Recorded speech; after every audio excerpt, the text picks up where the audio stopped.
vis-a-vis his, playing guitar and everything. I mean, I much prefer to hear him talk about stuff like this than the guitar thing. Yeah. The guitar thing, I tell you, if next week during the coronation he plays the fucking guitar, right? I think that'll be too much, man. Yeah. That'll be too much. Too much. I think he'll be playing Home. He'll play Home and other NDP songs on his guitar. What's up, everybody? Welcome to another episode of Yala, your thrice weekly podcast where we talk about the hottest news with a touch of what, Terrence? Good old humor. Good old humor, man. Yes. It is another week. How's your weekend, man? Good lah. We are a week closer to the official coronation ceremony of Lawrence Wong. 1505. Less than 2 weeks left, lah. I mean, next week, essentially. 1505, Yeah. Ooh. The 4D numbers have been sold out already. I'm sure all the mainstream media and alternative news media sites are preparing the material to launch ahead of the coronation next week. Maybe we'll catch another Lawrence Wong Taylor Swift cover at some point. But like, what? There's probably some sort of formal process. But what do you understand to be the actual process? Like, where will it happen? I believe it's the Istana. Yeah. Istana. Yeah. 15th of May. I'm guessing the invites have already been sent out. Have you seen yours? Have you got yours in the mail? No? No? Oh, neither have I. Yeah. Oh, they're invites? We're not invited. Just in case anyone's wondering. Yeah. Oh, 15th of May. Morning, lah. It'll be morning, lah, right? I don't know. These things happen once every 20 years, man. Like, it's hard to say what is established norm. And this is only our fourth prime minister in charge, right? Yeah. I mean, even if we wanted to go down and soak up the air, we can't because we'll be at that tech event, Echelon X. We still could if it's in the evening or something, maybe. What, the coronation? The ceremony. No, I don't think so. La. Sometimes the presidential one was in the evening, right? Wasn't it? That was because of the elections, lah. No. As in, after that, the ceremony was actually in the evening. Yeah, I believe it was in the evening. I thought this one they were doing in the day so that the news cycle can just just have a field day after that. Who gives a shit about a news cycle when you're like crowning the next PM? Like, because the news has to write about it, right? Yeah, they stay up for us. We don't. The PM doesn't stay up for them. I don't think it works like that. So you're thinking it might be at night, is it? I think it'll be during the day. I don't know. As in, it's just a guess, lah. Yeah. Your guess is as good as mine. But I think the presidential one was in the evening. Yeah. Wait, let me just fact check that. Oh shit, I totally forgot. It's 1 week from a new era, man. What? It's a new era, lah. Yeah, it is a new era. Yeah. Imagine what PM Lee will feel. Yeah. What? Sorry? Imagine what PM Lee will feel. PM Lee? Yeah. I mean, he'll be SM after that. Senior happy minister retirement. After that. Happy retirement, all right. No, lah, not retirement. Right? He'll still be senior minister. Right? Retirement from, but the responsibilities are different, right? It's very different. Yeah. Right. But interesting, lah. 15th May, Wednesday, lah, right? Yeah. Okay, The whole time I'm like, I've been trying to find. Yeah. Terrence, this is a two-host podcast. Correct. Yes. Yeah. But yes, I don't know. Anyway, whoever can go online and find for us on the Hansard or whatever, please do. What time was the presidential swearing-in ceremony? What is the Hansard thing? It's the official record of Parliament. Yeah. Oh, because I saw some news that there's this new AI-powered search engine for Parliament records. Yeah. So Hansard is a thing. Term. Yeah. Is a Hansard, term. I see. But next week probably the podcast topic settled already. Right. Yeah. Interesting, sure. Interesting. Yeah. How was your weekend? Weekend was okay. Went to check out some stuff that I found on Carousel. My mom came back from KL, so went to the airport to pick her up. Went to a friend's kid's baptism, which you were there for also. So overall, the weekend just flew by. What do you have for lunch and dinner? I'm kidding. Like, we don't need more details, more mundane details of the weekend. I'm just asking out for like. No wonder you were giving me that half smile as I was talking. Yeah, I realized. I did share more than I expected to. It just came off the tongue there. It's not necessary, like. Yeah, too much information. So then what should I have said? Just did errands and. It was good. It was good. Weather was nice. Then why ask the question in the first place? It's out of politeness. You know how in the US, like every time, you learned it long. How are you? Right? How are you? How are you doing? Good. And then you move on, right? You don't actually have to tell. In fact, it's too much when you tell an American like how your day actually is. Oh, it sucks because this happened, that happened. You're just supposed to say, good, how are you? And then, great. And then move on. Yeah, but podcast different. The people are listening to us to like feel our life story lah. I quote a very wise man who once said, "Whatever happens in the West, it will trickle down to us in Asia." What an astute observer! What an astute It was observer! by this very smart guy named Harish, right? Who makes his observations that anything that is good in the West trickles down to us in Asia. But since then, as you pointed out also that maybe the trickle down thing is not the best thing to say because it should be, I don't know, like not trickle down lah. Because trickle down economics already has such a bad slant. So I've retired the phrase lah. Okay, I've retired the phrase. I think I think of it more like osmosis lah. Like stuff travels across the world lah, right? Not just necessarily from west to east. We also have stuff that travels there. Reverse osmosis also lah. It's not really reverse because the world is a circle, right? A globe. So it doesn't, like, the direction doesn't matter because whatever direction is not reversed. There's no right direction and wrong direction, right? That's what I'm saying. Yeah. So everything is just like osmosis lah. Osmosis or diffusion lah. Diffusion. Yes. Actually, osmosis is only for water. Correct. Diffusion. Correct. Diffusion. All right. Look forward to the new term that you'll be using to describe cultural the diffusion trends. Of ideas. Yeah. Diffusion of ideas. But yes. So, I mean, we do have stuff to talk about. If you're new to this channel and wondering what the fuck are these two people going on about, we do have stuff to talk about. But before that, what's the general spiel, Terence? Welcome to the podcast if you're new. And if you're new here, and this has added value in your life, please consider following, subscribing, or banging the notification bell next to the button. And you can always leave us a review on Spotify, on Apple. And if you want to work with us, you can reach out to us at ministryoffunny.com. Yeah. All right. There's a place on our website where you can leave a message and we will get back to you. Yes. Cool. Yeah. All right.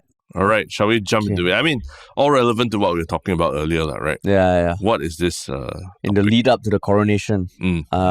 So last week on 4th May, Deputy Prime Minister and soon-to-be Prime Minister Lawrence Wong gave a speech at a gala dinner held to commemorate the 55th anniversary of the non-profit suicide prevention center Samaritans of Singapore, SOS.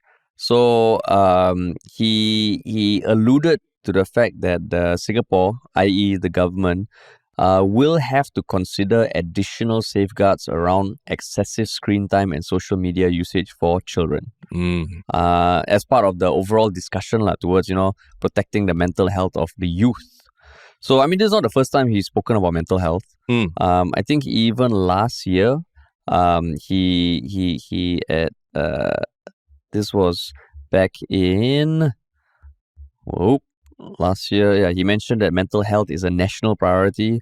This was earlier this year actually. He said there'll be there's a bunch of goals he's hoping to achieve by 2030, including the number of public sector psychiatrists and psychologists. So, I mean, when you saw this, was this new news? Was this surprising? What's going through your mind, Terence? I mean, what's going through my mind is that Lawrence Wong, very big focus on mental health. Not just this, but I think like other events and other networks or agencies that he's been part of. Mental health among youth has been a very big priority for him. Whether or not it's to gain votes, I think time will tell, because there's a younger. There are younger people now who are going to be voting for the first time in the upcoming election, and seeing him as a prime minister. That's new for everyone, right? So this focus on mental health is, he's been quite consistent throughout the whole thing, very supportive of all these things.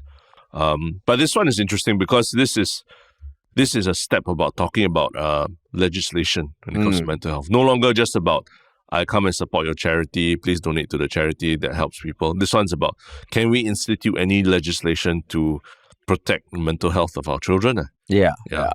Which, it's always going to be a debate, right? Like, how much do you want the government to be involved in your life? Yeah. And I mean, he brought up one example, which I didn't know existed. Apparently at KK Women's and Children Hospital and the polyclinics, all parents are advised that there should be zero screen time for infants for the first 36 months. So when it says advised, I'm guessing it's not legislation or law or rule yet. But something as explicit as that, I didn't know it existed. Do you know about it? Guidelines lah. Guidelines, not rules or anything lah. Yeah. So I mean, like, to hear that some legislation might be there, you think just off the bat, good or bad? I think it's worth examining. I think it's worth examining in the sense that I don't think. If we were, very libertarian, wired people, Western. What's the acronym? WIRE. Western industrial. Something democratic. Basically, if we were from a wired society, right? Maybe we might look upon something like that as the government encroaching on our freedoms to do things. Yeah. But every time it comes to minors, I do take a bit more, maybe a more conservative stance with it, because again, I always mention that a lot of these effects that social media have on our youth has been documented, and I've always talked about reading the book by about the coddling of the American mind by Jonathan Haidt and can't remember the co-author's name. Yeah. And even recently I heard another podcast with Jonathan Haidt on Joe Rogan's show, and it reinforces a lot of the things that our minds have not evolved to really adapt or understand the power of social media yet, right? So we get sucked in, we get addicted, we change a lot of our day-to-day behaviors because of it. And this is us talking as adults, not even as children. So when we put these mobile devices in the hands of our children and don't monitor them, you never know what it might lead to in terms of their development and all. So until we have a better hold and better understanding, a better grasp of everything, I feel like nothing should be off the table in terms of what we should get social media companies, big tech companies to do to help our children's mental health. Yeah. But then you don't think about, one sentiment I've seen online is that, this is the parent's job. Terrence is a parent. What do you say to people who say that? But you can't, the parent, yes, but you can't be there 24/7 either, right? When your kid is with his friends in school or just in another environment where they have access to a mobile device, whether it's their friend's device or something like that, right? You have no control over that, and because of that, if it's easy for them to access things they shouldn't be accessing, sometimes you can't blame the parent. But here, if what they're trying to put down is to institutionalize certain safeguards in place, I feel, on top of the parents being vigilant, these institutional safeguards would also help. Yeah. Because I think, I was surprised by the reaction on Reddit, where I saw some people, the common sentiment was that the government is stepping in too much. Everything also they want to control. But then, I think, the even example that was mentioned was that many social media platforms have an age requirement of 13 to create profiles. Yeah. Which is damn low. Yeah. Right. Yeah. And what was it that the TikTok CEO said about his kids being in Singapore? Is it because in other countries there's no age requirement for TikTok? At least it's higher or something, or lower, I think. I think it's lower because I think when he was posed with the question, do your children use TikTok? He said, my children are based in Singapore and they're not 13 yet. Yeah. I think maybe overseas it's for younger. But if it's to kind of mandate or pass laws that will affect social media companies, I also feel that's good. Yeah. Because without that legislation, then it's the social media companies making up the rules. And that is scary as shit. Yeah. But then, what do you think about if they really go down to mandating many things that your kids cannot do or can do? Mandating, meaning, on social media and all. Yeah. I feel like that's social media is where you can start, right? If anything, if you can really at least monitor social media a bit more with a bit more robust guidelines or parameters in place, that's a very good start already for our kids, for children, right?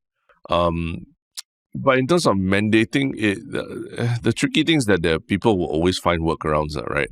Remember back in the day when the internet was in its infancy, and then we realized that Playboy.com would be banned in Singapore, right? Then everyone was like, what was the workaround? Huh? What was the workaround? I mean, over the years, VPN and VPN. You know, and at the end of the day, that those banned on those sites or whatever, there's still 1,000 other sites that people could have access, right? It's just that the main brand name ones, Playboy.com XXX.com, all that were banned, right? And that was a signal to people that this was not this was not a desirable part of society that we wanted to advocate, just as like when just cause the website, the cheating website, Madison Avenue, got banned, doesn't mean that cheating stops overnight either, right? But it's just an indication, to people that, hey, this is not something that we like in our society, And in some ways, Singapore has been at the forefront of, I wouldn't say at the forefront, but we've pushed through certain things that are first in the world, like how we mandated that Facebook would need to put up if there was a correction order for misinformation, right? Facebook would be forced to put up something to state that, right? And I think Facebook did it very begrudgingly initially, and now it's just normal, right? It's just part of, Pofma is the first in the world, right? Yeah. So and then Pofma on a very large scale, social networking site like Facebook. It was a big thing, and it, other countries came and studied how we did it, right? Or not how we, but basically our government did it, right? You can debate, you can spend time debating the merits, pros and cons, but the point is that slightly more adversarial relationship between governments and Facebook, Singapore took a very quick and clear stance against it, right? So, I mean, what we're saying is that, what I'm trying to say is that Singapore can do some of these things that maybe, if you look back at it in history, maybe it might turn out to be actually a better thing for our children, that we do put these safeguards in place. Yeah. But I know for certain things in the past, you would prefer that the government don't step in. Yeah. I can't remember what, but I think it's also been on this podcast we have debated. Definitely. But for you, the changing point is minors. Yeah, minors, kids. Yeah. Because, I mean, look at us adults. The way we react to social media, it's horrible. When you go down the Instagram wormhole on a Friday evening over a glass of wine or something like that, that's the end of your night already. You feel like crap at the end of it. You feel like, why is everyone's life so perfect and mine so bad? And you're just crying in a heap at the corner of your bed on a Friday night. So how do we expect, if adults can't even comprehend that, how do we expect our children to be able to do anything about it, right? Yeah. I think for me, the bigger thing is less about the minors. It's more that the alternative is that the social media companies will set the rules. Okay. And I just don't trust them. Yeah. Because it would never be in the best interest of the consumer, as much as they make it seem like that. Yeah. And I mean, like the one thing that we still don't know is the impact of social media on kids as they become adults. Yeah. I think one Shiok Thing I shared a few weeks ago, or maybe I mentioned, was this article that was titled the first social media babies are growing up and they are horrified. It's an article on the Atlantic. Oh, yeah. And they just talked about how all the people who grew up in the 2000s, whose parents were putting all their photos and videos on YouTube and Facebook, now they are in their 20s. Yeah. And they profiled a few who are just horrified by it. They were bullied because I think the parent of one put everything like she pooped in her pants as a kid, diapers, all like really cute. Yeah. But now in her 20s, she got like PTSD and shit like that. Yeah. So we still have no idea how, and that was Facebook. Now with TikTok and Instagram, we don't know how it's impacting people.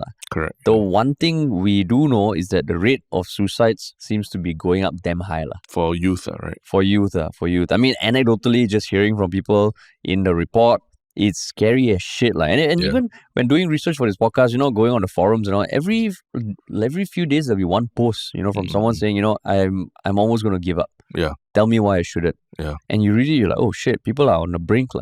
So on that note, it is scary. But I also saw some comments online saying, oh, this is a low-hanging fruit for the incoming PM. He's not solving the problems that are making people anxious in the first place. Yeah. Cannot own house, everything damn expensive, and that is causing anxiety. So why just deal with the symptoms? What do you make of that? I mean, I guess the job encompasses all of that, right? Lawrence Wong's job. But would I begrudge him that he's putting more emphasis on the, having more resources for mental health, for helping people's mental health? No, I I think a lot of the stigma attached to mental health issues and all, that's something that can be solved, with a change in mindsets. I mean, trying to, educating people to have a change in mindset. And it's not just always about the harder stuff like the dollars and cents that naturally will lead to people feeling more less worried about life and all, anxious and all that, right? Of course, that is part of his job, but I don't think they're mutually exclusive. You can't just because you're talking about mental health means that you're not having enough time, not focusing enough time on other issues. I would imagine if you go to the doctor with a cough, then the doctor says, your cough, right, is caused by poor eating. Yeah. I'm not going to do anything about your cough. Yeah. You go and change your eating. When you're like, doctor, I'm coughing blood. No, sorry. I don't treat the symptoms. I attack the heart of the problem, the core of the problem. That's a good analogy. I think, if anything, Lawrence Wong is treating those symptoms, or he's trying to help to treat those symptoms a bit more. Yeah. But maybe, there are bigger issues in society to worry about. But some of those issues, for example, the role of social media in society, we're still grappling with it every day. Even governments around the world don't know how to deal with it, right? Look at the shit show that's TikTok in the US and all that now. Right? Yeah. So it's in the meantime, what do? You try to inoculate your young against the harmful effects that are known of social media. And why would you say no to governments doing more to do that, right? Yeah, because even imagine if it was a converse and he says, you know what, this problem is meant for parents only. Yeah. We're not going to do anything about it. Yeah, we fix the other things first. HDB, yeah, we fix the other thing. Yeah. Then also people will be not happy. Yeah. Because this thing, like what you said about what was mentioned in the book, we are not equipped to deal with this. Even for us being in social media, whenever there's some new TikTok function and all, I'm like, oh fuck, what the hell is this? You just have to take time to get used to it. Yeah. So and I mean in terms of the stigma thing, I think IMH still has a bad rep. If you have mental health issues now, do you go to IMH? Straight? You can, yeah. But it's just like another specialist clinic, you still can go polyclinic. Yeah. I think a lot of times people go and to then you get a referral. Yeah. Yeah, but it's scary, man. Yeah. Scary, this thing. But I mean, ultimately, you I'm sure you go around, you see a lot of kids younger than even 3 years old, right, using their parents' iPads or iPhones. How do you feel about that? I mean, I think it's not ideal, but I'm not a parent yet. Okay. And I can imagine sometimes you're like, parents are just, you know what, just shut the fuck up. I'm just going to let my kid watch the screen. Correct. So I may have been judgy earlier. Yeah. And I way earlier. I think I've matured a lot over the past few years. Okay. When it comes to this kind of thing. So don't judge. Not ideal, but I won't judge. Yeah. What do you think? The directive, no screen time for 36 months. That's 3 years. Advice, 3 years, yeah. I don't know whether there are parents out there who can actually do that. For you? I mean, firstly, it's near impossible to have no screen time because, for example, sometimes you walk into a food court. There are screens in the food court, literally on the ceiling. I'm not even kidding. On the ceiling, they're playing things on the ceiling, yeah. Like, for example, the Great Wall City food court is a railroad themed food court, right? So on the ceiling, there's video, like LED panels with planes flying by, and then on the floor, there's also panels with trains and everything like that. So kids their screens are everywhere. Even lift lobbies, lift lobbies, HDB, when you take a lift, everything. So there are already screens everywhere, and when kids see them, they get excited, or at least they just get transfixed by the screens. I mean, it's out of home. Are you going to ban those out of home TVs? You're not, right? It's just part of everyday life. So it's quite hard for anyone to really say that your kid has zero screen time from the get go already. But what defines screen time also? Is it they are using the screen or the screen is just there? Both. For me, it's both, right? Like you go to a relative's house. I mean, if they're playing TV? I don't know, TV or something. That's considered screen time. Yeah, of course the kid's going to sit there and watch TV, right?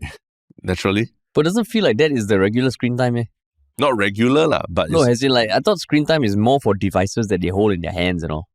I think I define everything as TV and all that as screen time also, right? But I would say this, I mean, as a parent of a young toddler also, is that I also try not to judge, right? People's situations are different, and sometimes taking care of the child can get quite difficult, frustrating, especially for those with multiple children as well, right? And sometimes you just need to catch a break. You need to give a child something that will keep them entertained for a while. And I'll admit, even at times when, Optimus Prime, when he was advising Hot Rod about how to use the Matrix in his body, he said, I don't know. only use it in your darkest hour, right? And sometimes it is the darkest hour for the parents. And sometimes for me, there's like on flights, something like that, when you really cannot afford to have your kids screaming and bawling, then there's screen time. And there's a screen when you sit in a flight, right? You can't help it, right? And everyone's watching you, then you tell your child, you cannot watch, a bit tough, right? But the ones that I feel a bit, I think preventable screen time is when I see the child at dinner with their own iPad or iPhone using it. And the parents are also on their own iPhone, iPad, using their own iPhone, iPad. It's just like, then it's like the whole family is just using iPhone, iPad together, right? And it's like, I get it if you're trying to do something or you're trying to, feed your child or you're trying to just catch a breath. But if you just accept it as part of the whole family, everyone's just using an iPhone together and not interacting with each other at the table, I think that's not good, right? Yeah. It teaches the child that family time means everyone just sticking to their own devices, which is that's what you do when you're adults, right? When you're children. But even adults not good, right? I know it's not good, Yeah. I remember that a couple of times in my first job, I think this was 2011 already. People were already on their phones, the whole table of phones, at lunch and everything. Yeah. I think you're the type that will call out people on, right? You'll be very angry when people use No, the I'll phone be like, hey guys, let's talk lah. You're the type that if you're talking halfway and someone starts using phone, then you'll stop talking, right? You'll slow your... Hey, no.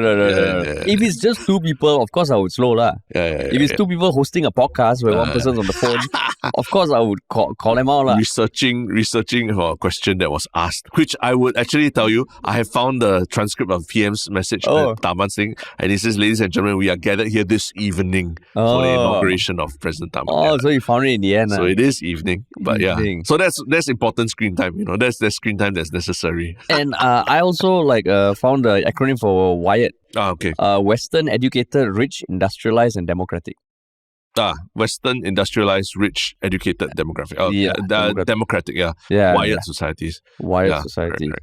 So just to finish my point earlier. So if I see a whole family using phones together, then I feel, is that necessary? But I think I try not to judge if it's they're trying to do something or feed a child or what. Maybe they're all on a Google Hangout. They could be, just like back in the day, right, during COVID when a lot of families were separated. But no, I see them all on the same table using the phone together. Not a good thing. Yeah.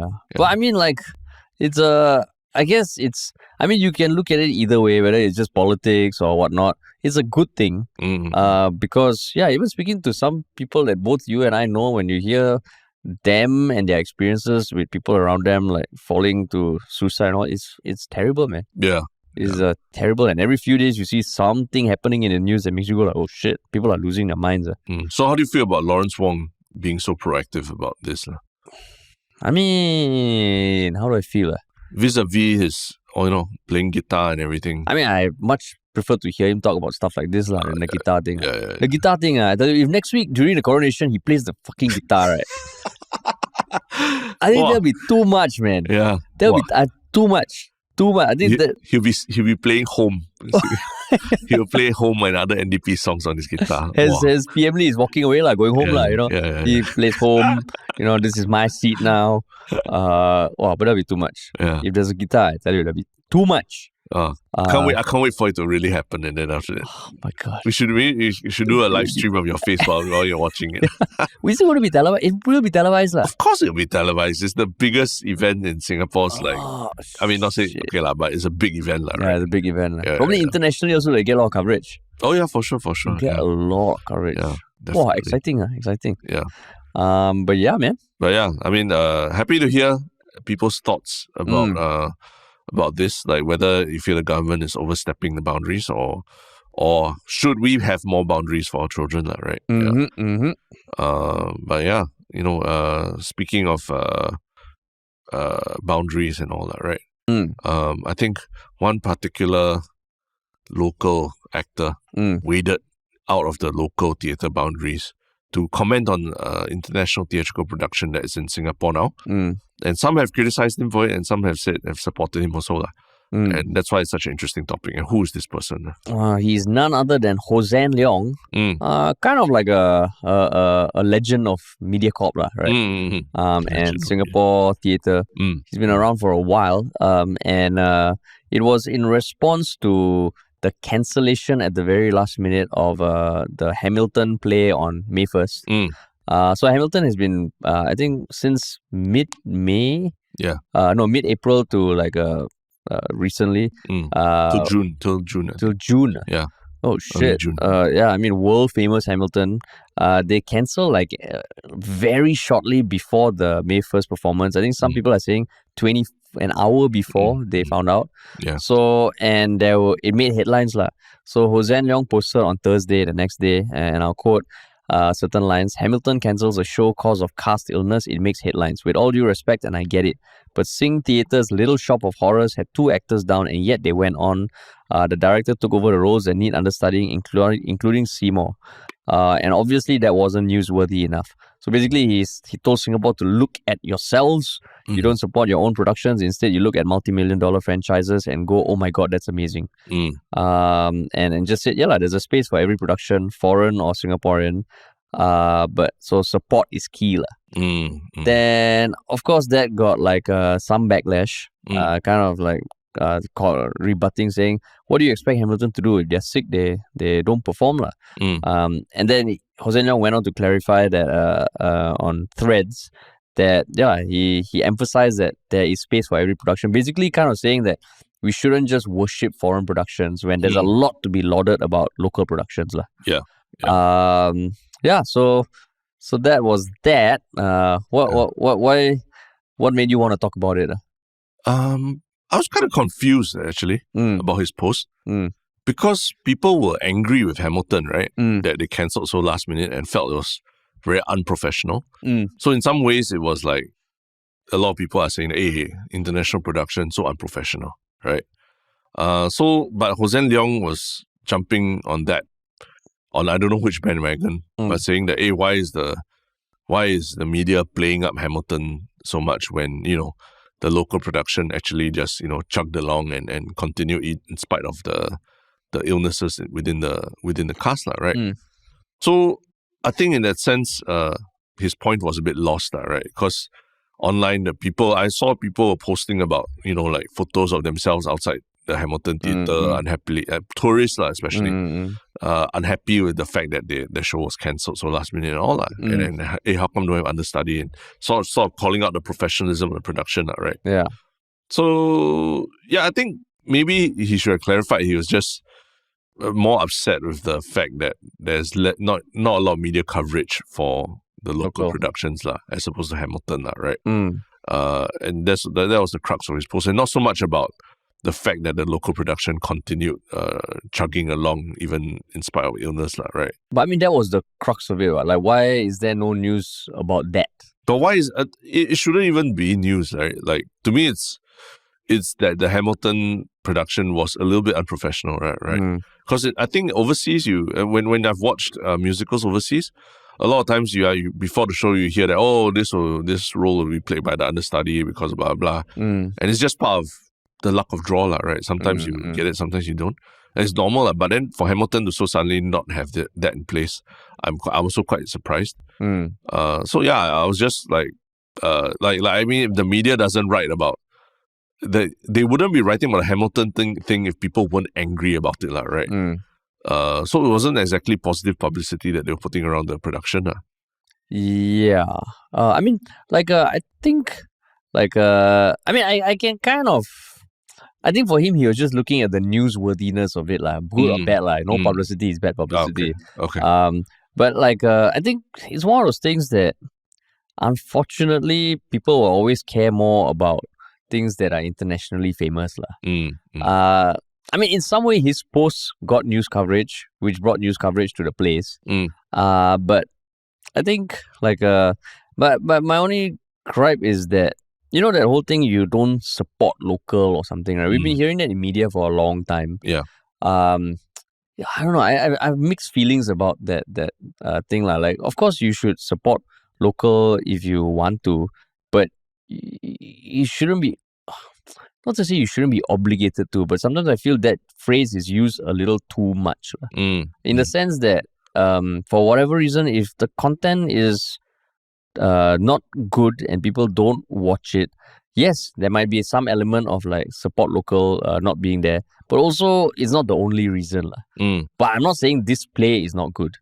Because like I think he clarified in another post that one of the actors, his dad passed away a few days before the production started, and he came back to play it because if he didn't, the rest of the shows will be cancelled and it could affect the viability of the theatre company. So that I feel that is news, and on that note, maybe Hossan is getting to the point that why isn't the news covering stories like that? Which I mean I can see like I didn't know that happened. And I mean the one thing about media in Singapore, whatever you say about the output and all, people are passionate. And sometimes there's just a lack of resources that makes it difficult to make good shit. It's like a chicken and egg thing. But I think what he was getting at was that there are stories like that are worth covering as opposed to just covering Hamilton. Yeah. Like, okay, so the human stories of the theatre. I mean, of course, ideally, if there was a journalist who had the news enough to be like, oh, like Hamilton cancels, but look at our local production doing this and all. That could be interesting. But yeah, I guess so. But probably, I mean, in the society we live in also, there's people are more they're more attracted to outrageous clickbaity kind of headlines, right? Talking about negative things that happen, like the Hamilton cancellation and how many unhappy people there are. They rather talk about that than listen to a more feel good story, right? As in, and it's easier to click on that. That's it's easier to hate on, Yeah, it's easier to hate on. So I don't know if it's about bringing all kinds of eyeballs, regardless of whether positive or negative. If it's bringing eyeballs to a production, then okay, I get that point.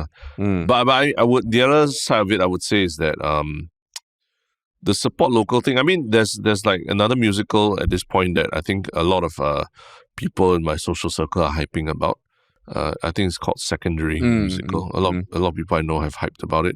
But what I heard is sold out already. So we'll have to wait for another run and everything. But I think the bigger thing for me was that I didn't even know of its existence before this, right? And that is probably more of a marketing issue more than anything. We could blame the media for not publicizing it more and everything. But at the same time, I think maybe it's time to look beyond traditional mainstream media already, not relying on them, because the truth is, are young people reading newspapers? They're not really there, right? So is it even it might be a red herring to be blaming mainstream media for it, Maybe it really should be about other platforms that should be helping to publicize or market our local productions better. And when I say other platforms, I always use the example of like Singapore Airlines, right? It's a brand, it's an international brand, and everyone, a lot of people around the world have a touch point with Singapore Airlines. They have come across Singapore Airlines in some way or another, whether it's stopover flight or they hear good things about Singapore Airlines. We can do things like what if they mandate that, the cover of every SIA in-flight magazine has to be a Singapore production or Singapore artist or something on the cover or the back or whatever, Things like that can be done that aren't like strictly like mainstream media, right? But it's like using our clout, our brand name in other areas like aviation to push our local produce, right? Just like how South Korea, if you go and look at Samsung TVs in any store, right, where they sell TVs, they're most likely going to be playing some K-pop music video, right? I don't know if that's mandated, but they made it such as like Samsung TVs are like the best conduit for K-pop videos, the best place to watch K-pop videos, right? So I feel like we can do more. We, meaning our businesses, our public private sector, can do more to push local productions without just saying a newspaper should write about it, So that's my thing about this, the newspaper to me is like is not a huge thing. I mean, maybe the newspaper does write about local plays, but how many younger folk read the newspaper? Yeah, exactly. Like last time, there was a segment on local radio, right, where they would play local artists, right? Yes. But that was when radio was the go-to when you want to listen to music. Like, you leave the radio on, waiting for your favorite song to come on. It comes on, you're like, wow, shit, you try and tape on your recorder and all. Yeah. There was a segment, right, playing local music. Yeah, there was. And there was Lush 99.5, a long time ago. Yeah. But now I guess the tricky thing is a lot more people are not consuming mainstream media. Yeah. So even for the things that are under Singapore's control, if they're not publicizing it, then like you can't depend on TikTok to publicize it. Correct, yeah. So it just especially when you're competing with Hamilton. Because I got a chance to go last week, right? Oh wow, lucky you! Wow, privileged you.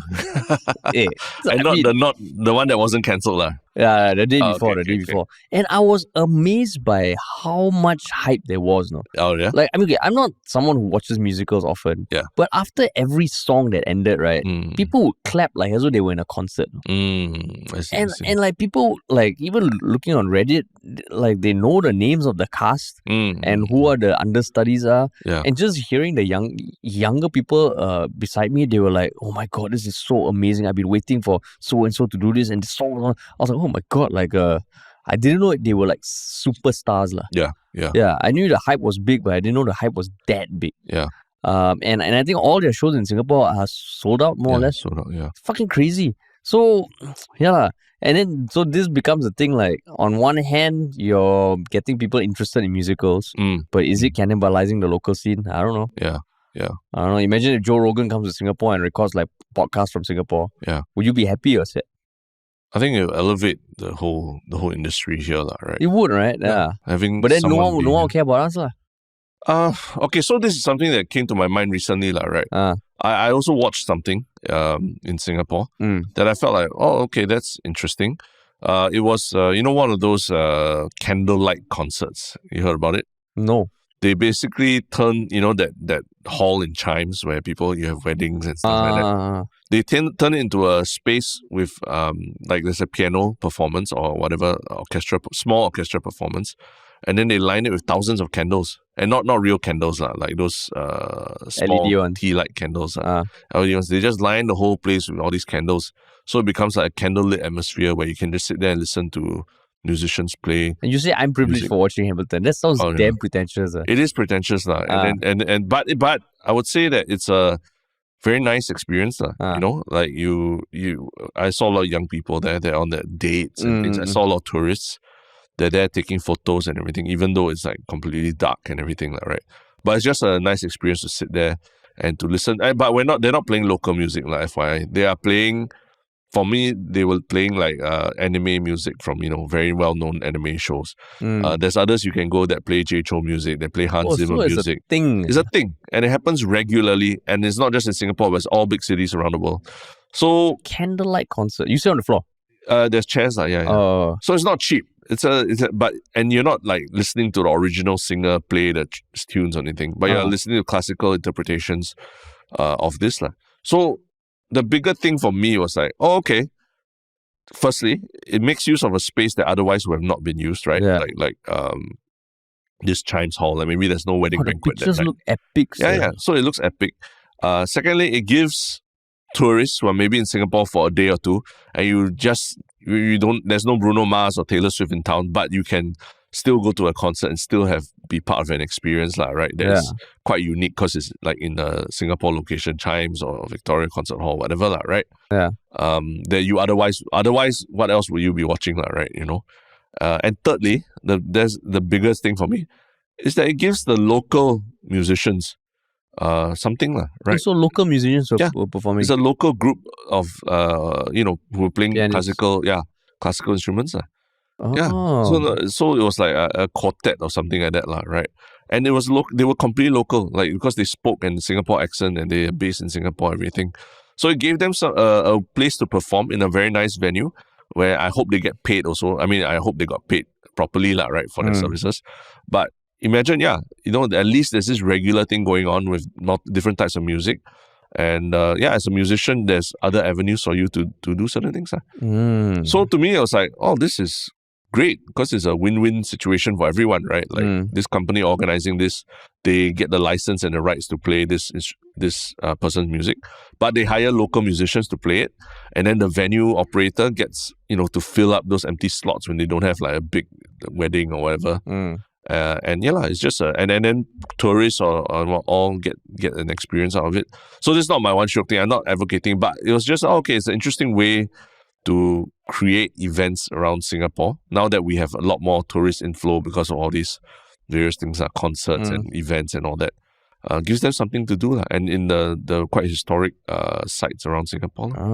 Yeah. So this was like something that trickled down from the west to Singapore. Yes. Diffused. Over. I don't know where it started. I don't know why in my head I'm thinking maybe it started in Australia, but I thought any city would it would work in any city, and I think they're in all the major cities in the world already. But anyway, my thing was any kind of event that allows the local creative industry to have some work, I think is great. Like when Coldplay came and then Jasmine Sokko and then other artists opened for them, I thought that was fantastic. I feel like we're seeing more of these kind of opportunities come up. I mean, even Jasmine Sokko said, right, that was the best week of her life. Yeah. Just performing to 60,000 people. Yeah. 3 nights in a row. Yeah. Only thing is, I don't know whether Hamilton had local cast. That would be cool, man. Yeah. Like, I think I saw a list. I don't think there was local cast. Yeah. But I mean, if it makes all these Grinchers who don't like musicals like yourself actually pay to go to a musical, maybe it paves the way for you to actually go and watch a local musical at some point. I have watched local musicals, okay? I have watched local musicals. But were you as hyped up as for them as you were for Hamilton? In fact, I was more hyped up. Oh, you're more hyped up. I was more hyped up. You paid more for the ticket also, is it? For local, no, it's not as expensive. Okay, you're more hyped up, Yeah, more hyped up. I mean, because also like for the local ones, they tend to be smaller venues, so you can really feel the performance. Yeah. And Hamilton was almost so slick that like at points I was like, wait, are they really singing? Can they sing that well? It was they're insanely talented. But like every word is a song. I have no issues with that. I know you have issues with that. Yeah, I have issues with that. Yeah. Like, I don't know. Like, am I supposed to be paying attention to every word or something like that? Yeah. Les Miserables. Les Mis is like that, right? Yeah. Yeah. You saw the live version, is it? Yeah. Maybe I'm just not a musical person, Exactly. But you went, We went for Hamilton. So, I mean, I went with my wife, Yeah. So it's made you partake in something a bit more local, right? I mean, not say local, but at least it's in Singapore, right? Yeah. And it's buzz and there's hype and everything. Yeah. So I mean, in general, like entertainment in Singapore, the options are getting more varied. It's a good thing. And I hope that also spills over to like the local productions. Yeah. I do. I at the end of the day, I think there's still a lot that can be done to support more local productions. Right? Like all the banners that you see around town now, they're all about the golf event. That happened over the weekend. But there was a golf event. And all around town there are all these banners promoting it. And I'm like, I don't even watch golf or follow golf, but I know that there's a big golf event happening, right? So you hope that some of this can also be done for local productions. Right? Yeah, I mean nowadays I love it when I see on YouTube pop up like highlights of like the school games, like the C boys football. The B-boys football. I'll just watch because I'm like, fuck, this is great, man. Yeah. And I mean, of course, it's not as slickly edited as like Premier League highlights and all, but you still got highlights, no? Yeah. Got music and all. Correct. And that kind of stuff, it really elevates that. Yeah. And I also think there can be more done for local productions and all, but understanding also that resources are always a tight thing. I mean, even for us, right, when we do shows like the Afterlife Support and all, we also wish more people would listen. And it's always a balance, chicken and egg thing. Yeah. Happy to, if anybody has they want to display our pictures and put them up and promote Yalabat or Afterlife Support. Yeah. Happy to put our faces. Very happy. Very happy if you like to do that. Yeah. I mean, Afterlife Support, you can see the poster around on some MRT trains. Oh, yeah. We mentioned it before. Yeah, so those are the kinds of things that... It really helps. It helps. And we're not even in the conversation. Like, we didn't even know that it was happening, right? Yeah. Until, like, I took MRT train and just happened to see it, and... Even just for your own psyche as a creative person, it's nice to see, right? Yeah, it's great. But yeah, cool, man. Shall we talk a little bit about your one Shiok comment? Yes. So my one short comment was on the last episode, 522, the new RP system causes frustrations. Yeah. And there was someone on Reddit who goes by the name of Singaporing. So like Singapore, the word ing, and they actually took it upon themselves to go even deeper into the research. And I think on the podcast I mentioned that 2016 the tender was given to the eventual vendors, but they found that 2014 was when the proposals were opened. There was an 18th month evaluation test in Woodlands, and they pointed out that if the process started to even get ready for a proposal started in like 2012. 2016 the thing was awarded. By the time the technology started getting worked on, it was already many years behind and they estimated that like by the time it's rolled out this year, it will be at least 12 years old and it looks like it and then Jungle Jimbo also participated in discussion. Singaporean came back with more info about who was the minister that was there during the evaluations, who was the minister who awarded the tender, who was the minister who had to roll it out. So great I appreciate that sort of research to supplement whatever we spoke about. Yeah, man. What about you? Cool. My one short comment is from YouTube, from Marty. I think he had previous one short comment, but he said of our last episode about the ERP system and all that. Today's Yalabat episode is a classic example of how news in Singapore is so dry that Terrance and Harish have resorted to scraping the bottom of the news barrel with the new ERP tech upgrade issue and a video by S-Gang with the union and the Security Association going at each other online. Both got some kind of QC problem as a commonality. And then after he says a joke. So I actually think, because I remember Marty had good things to say about our podcast before, I think he meant this as a bit of a joke, right? That is, that this news topics are not as fun or interesting. But the amazing thing is a lot of people jumped in and started fighting with him. You have the option to click away, for example. And then Marty is like, I know, thanks for the option. You can choose not to reply me too. I'm just stating, an option, blah, blah. Then another one is like, don't like, then just don't see it or don't need to complain. Harish and Terrence are just talking about issues of the day. That's what they do. Maybe you just don't see it and click, something else like the LTA press statement to entertain yourself. By the way, it's scrapping and not scraping and not scrapping. Okay, fine. Then Marty and tells him, I'm not complaining, just stating a fact. So and he said he liked the show. He likes the show. He says, I quite enjoy the show. No need to keep responding. Enjoy your weekend. So guys, everyone on YouTube, sometimes people are also just playing along. They're being, sarcastic or just making some funny comments, right? So don't worry about it. I think it's everyone just listen to the show for whatever ticks your boxes, right? Very hard to police how everyone enjoys the show. Yeah, man. Gotta enjoy the weekend, man. Gotta enjoy the weekend. Don't get caught up in comments. Yeah. But that was funny. It's pretty funny. Just seeing the exchange, I think. Just seeing someone who has expressed that he really likes the show get flamed for making a joke. Yeah. Oh, well, people are getting defensive, huh? Yeah. Oh, the yellow butters. Correct. Cool. And what about your one Shiok thing, man? My one Shiok thing is, do you have yours already? Yeah. Okay, you want to go first? So over the weekend, I watched Galaxy Quest on Netflix. Have you heard that show? Yes, it was a show from 1999 that for some reason showed up on Netflix trending recently or something. Okay. And it was a show in 1999 starring people like Tim Allen from Home Improvement fame and Sigourney Weaver. Okay. And it's kind of like a satirical take on the whole Star Trek fandom. Yeah. And there's this fictional show that is what it is, a TV show. There are tons of fans around the world, exactly like Star Trek.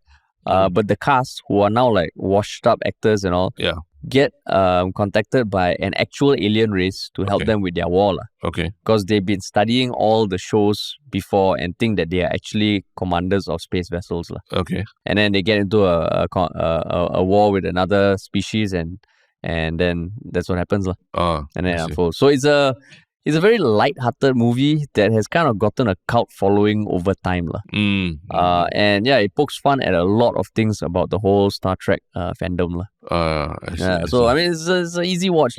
So why are you suddenly watching it? Because I saw it pop up. I mean, I used to really like Home Improvement. Okay. I saw it pop up, and I thought, hey, actually, now in my current quest to watch more sci-fi shit, I was like, hey, sci-fi comedy. Yeah. It seems lighthearted. It's a film.